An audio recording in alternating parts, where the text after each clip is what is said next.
ఉన్నారట. అయితే ఆ 8 మంది బ్రాహ్మణులంతా కూడా కలిసేసి అన్ని దిక్కులా పర్యటిస్తూ ఉన్నారు.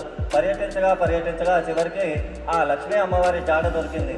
ఆ లక్ష్మీ అమ్మవారి దగ్గరికి వెళ్ళేసి ఆ విషయాలన్నీ కూడా కనుక్కొని ఇక్కడికి వచ్చేసి ఆ లక్ష్మీ అమ్మవారి దగ్గరికి వెళ్ళేసి ఆ అమ్మవారికి ఆ రాముల వారి గురించి చెప్తున్నారట. ఇక్కడ పరిచయము ఎలా చేస్తున్నారు అంటే స్వామికి ఇది ప్రవర అని అంటాము.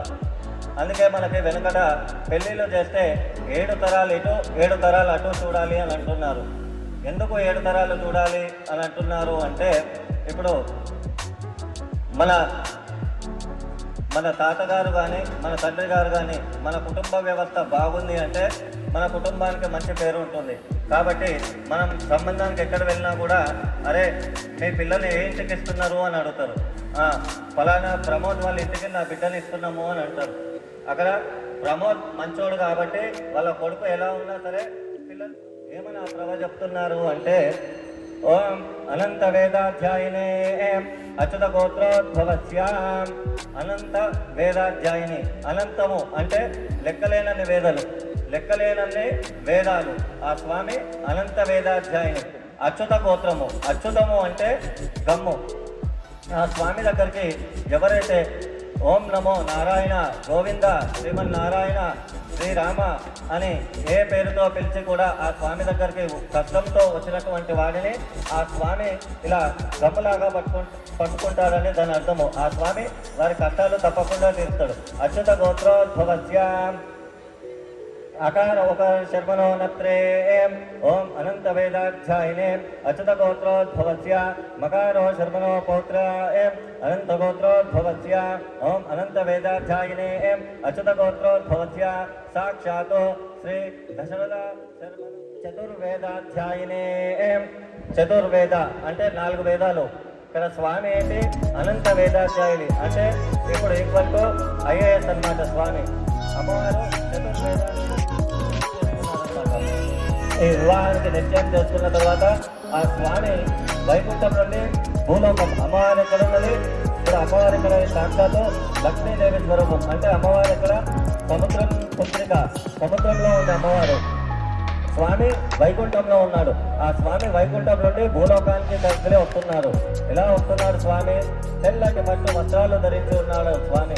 ఆ స్వామికి 4 భుజములు అంటే 4 చేతులు ఉన్నాయట.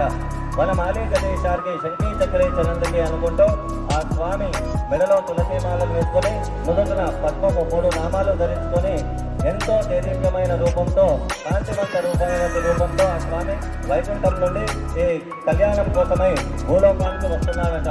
అప్పుడు ఆ స్వామి అలా వస్తున్నప్పుడు మొత్తం అనంతకోటి దేవతలంతా కూడా ఆ స్వామి ఈ కళ్యాణ మహోత్సవంలో ఆ స్వామి ఏ విధంగా అలంకారమై ఉన్నాడు, ఏ విధంగా ఉన్నాడో చూద్దామని చెప్పేసి ఆ దేవతలంతా కూడా ఆ స్వామి వెంట కలిసి వస్తూ ఉన్నారట.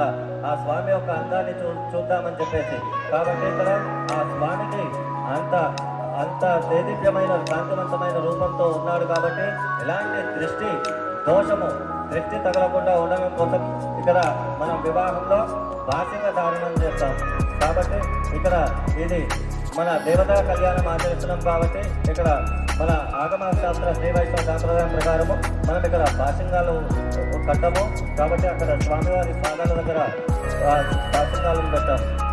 అయితే ఆ స్వామి భూలోకానికి వచ్చేసాడంట. సముద్ర లోకం దగ్గరికి వచ్చాడు. మనకు మొత్తం ఎన్నున్నాయి? 14 లోకాలు ఉన్నాయట. అతల వితల సుతల రసాతల తలాతల మహాతల పాతాల చిన్నోక ఇలా 14 లోకాలు. భూవర్లోక సువర్లోక. ఇప్పుడు అమ్మవారు సముద్ర లోకం దగ్గరకు ఉన్నది. స్వామి సముద్రం దగ్గరికి విచ్చేశాడనమాట. విచ్చేసిన తర్వాత ఆ సముద్రుడు అనుకుంటున్నాడంట, ఆహా స్వామి ఈ రోజు ఈ కళ్యాణం ద్వారా నాకు మోక్షాన్ని ప్రసాదించావా నాయనా అని అంటున్నాడు. ఎందుకు ఆ స్వామి సముద్రుడు అలా అనుకుంటున్నాడంటే ఇప్పుడు మనము గంగకి మోక్షం ఇచ్చాడు, యమున, కృష్ణవేణి, గోదావరి, తుంగభద్ర ఇలా నదులన్నింటినీ కూడా మోక్షం ఇచ్చాడు. మోక్షం లేదు. ఆ కళ్యాణ మహోత్సవంలో మధుపర్కము అంటే పాలు, పెరుగు, తేనె, నెయ్యి, చక్కెర కలిపినటువంటి పంచామృతంతో కూడినటువంటి ఆ మధుపర్కాన్ని స్వామివారికి ఇప్పుడు ఎత్తూ ఉన్నారంట.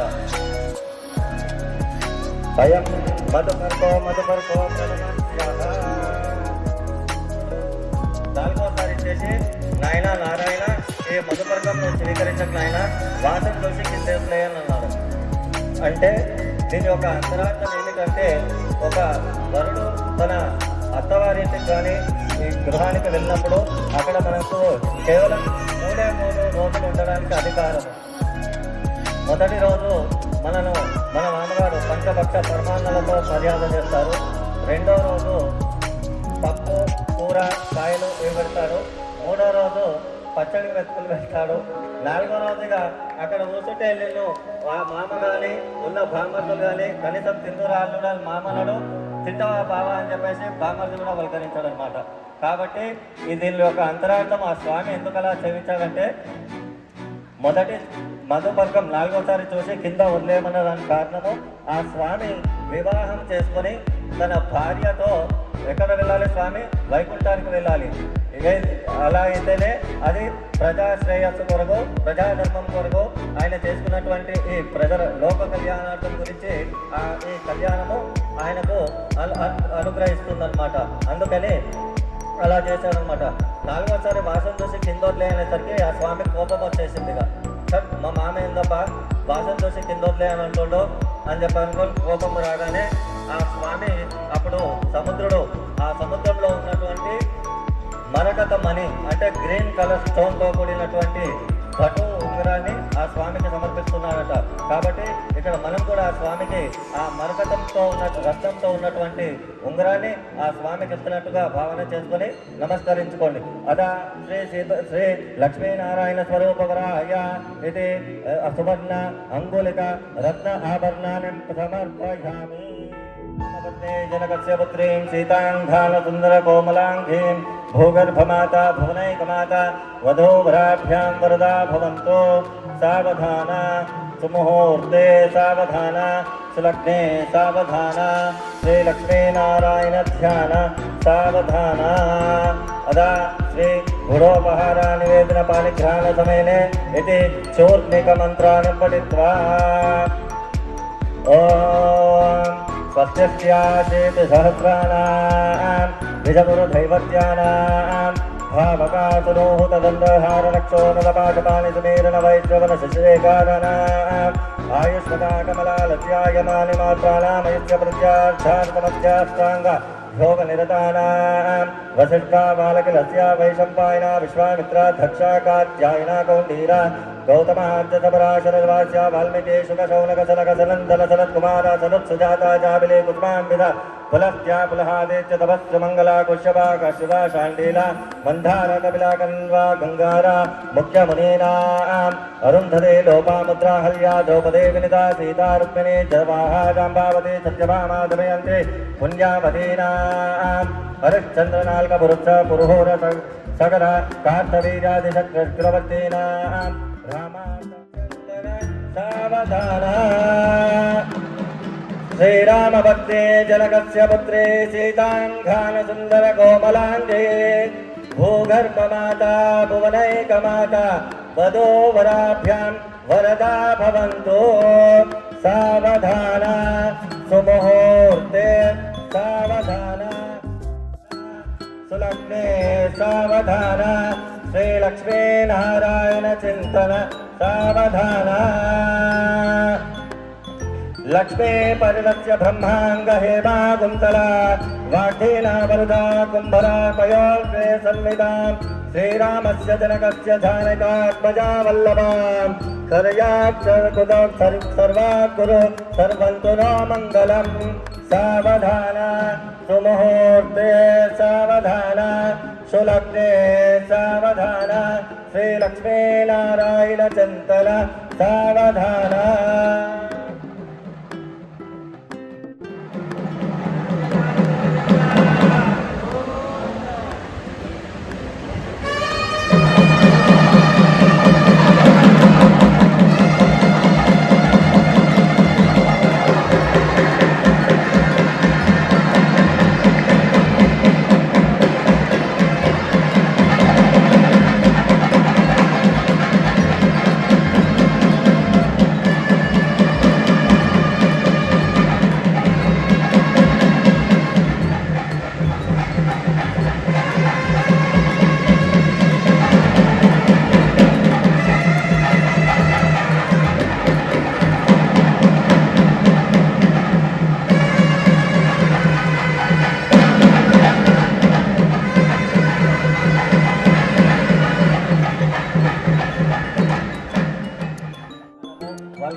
స్వామికి పాలు, తర్వాత భూదానము, గోదానము, సువర్ణదానము, బంగారము, వస్త్రదానము, తర్వాత క్షయదానము, ఇలా 16 రకాల షోడశ దానాలు స్వామికి ఇవ్వాలట. కాబట్టి ఆ 16 రకాల షోడశ దానాలన్నింటినీ కూడా ఇచ్చాడట. ఇచ్చిన తర్వాత అప్పుడు ఆ స్వామి కాళ్ళు కడిగిన మహాకన్యాదానం అయిపోయిన తర్వాత ఈ షోడశ దానాలన్నీ కూడా ఇచ్చారు. చెప్పండి మీరందరూ కూడా.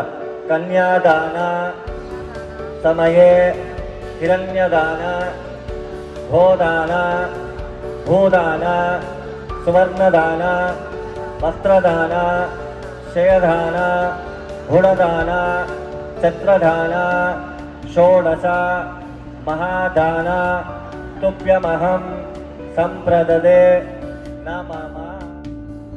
నరకాత్ యత్తేర్య కౌమార్య శాశ్వత విష్ణులోక బ్రహ్మలోక నివాస సిద్ధ్యర్థం అని ఆ స్వామి చెప్పారట. అంటే దాని అర్థం ఏంటంటే దశాపూర్వేశానం అంటే ఆ స్వామి ఉన్న తరం నుండి 10 తరాలు వెనుకకి, దశాపరేశానం స్వామి ఉన్న తరం నుండి వాళ్ళ కొడుకు, మనవడు అలా 10 తరాలు ముందు, మత్వంశానం అంటే వాళ్ళ అమ్మగారి వంశం, స్వామి వాళ్ళ అమ్మగారి వంశం, మాతృవంశానం తర్వాత స్వామికి పిల్లనిస్తున్నారు కదా వాళ్ళ అత్త వంశము.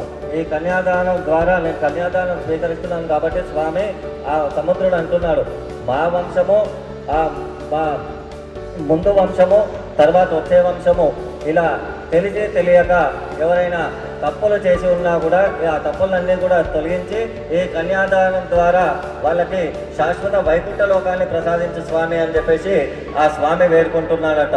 ఇప్పుడు ఆ స్వామి ఒక్కడే వేడుకోవచ్చు. కాబట్టి ఆ స్వామికి, ఆ సముద్రుడికి వాళ్ళ భార్యని, వాళ్ళ తల్లిదండ్రులు 18 సంవత్సరాలు పోషించి ఆయన చేతిలో పెట్టినందుకు గాను వాళ్ళ అత్తగారు వంశం కూడా బాగుండాలి అని చెప్పి కోరుకోవాలన్నమాట. అట్లా చెప్పిండు ఆ స్వామి. చెప్పేసి ఈ శ్లోకం చెప్పిన తర్వాత సాక్షిగా కళ్యాణ మండప సాక్షిగా కన్యాదానము ఇస్తిని. అందరు కూడా నమస్కారం చేసుకోండి. ఇప్పుడు ఈ కన్యాదాన ప్రక్రియ అయిపోయిన తర్వాత ఇక్కడ శ్రీ వైష్ణవ సాంప్రదాయంలో కానీ బ్రాహ్మణ సాంప్రదాయంలో కానీ వధువుకి యోక్త బంధనము అంటే దర్భ లాంటి తాడుని ఆ అమ్మాయి నడుముకి కడతారనమాట. కాబట్టి అది ఎందుకు కడతారు అంటే అమ్మాయి ఎంత పవిత్రంగా ఉన్నా కూడా లోపట్లో ఉన్నాయి మన అలజడి, అంతర్శుద్ధి అన్నీ కూడా తొలగించాలని చెప్పేసి తను పవిత్రంగా, నిర్మాల్యంగా, సౌమ్యంగా, శాంతంగా ఉండాలని ఆ స్వామి ఆ యోక్త బంధనాన్ని ఆమె కటిస్థానం అంటే నడుముకి ఇప్పుడు యోక్త బంధన ధారణ ఉంటుంది. ఆ యోక్త బంధన తర్వాత ఆ స్వామివారు అమ్మగారికి మాంగళ్య ధారణ చేస్తారు. సన్నాయిలం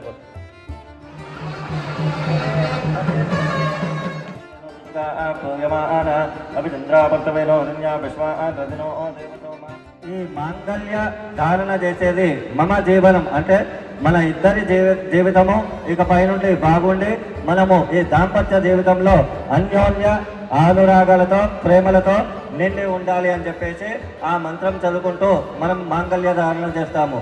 అయితే ఇక్కడ ఆ స్వామి ఏమని చదువుతూ ఉన్నాడు అంటే మాంగళ్యం తంతురానేన లోకరక్షణ హేతున కంటే బద్ధామి శుభగే త్వం జీవ శరదాం శతం అనగా అని చదువుతూ ఉన్నాడు. అందరూ కూడా నమస్కరించుకోండి. చెప్పండి. మాంగళ్యం తంతునానేన లోకరక్షణ హేతున కంటే బద్ధామి త్వం జీవ శరదాం శతం మాంగళ్య ధారణ ముహూర్త సుముహూర్త అస్తు.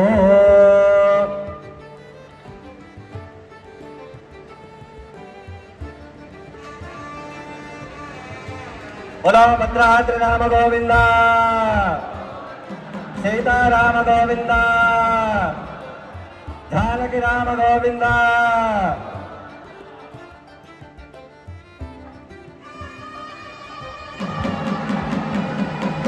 మాంగళ్యం తంతునానేన లోక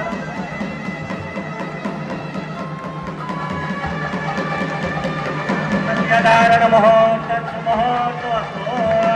సుముహూర్తకాలే సూర్యాదీనాం శుభానాం గ్రహాణాం అత్యంతానుకూల్యతా ఫలసిద్ధిరస్తు. శుభమస్తు.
Thank you.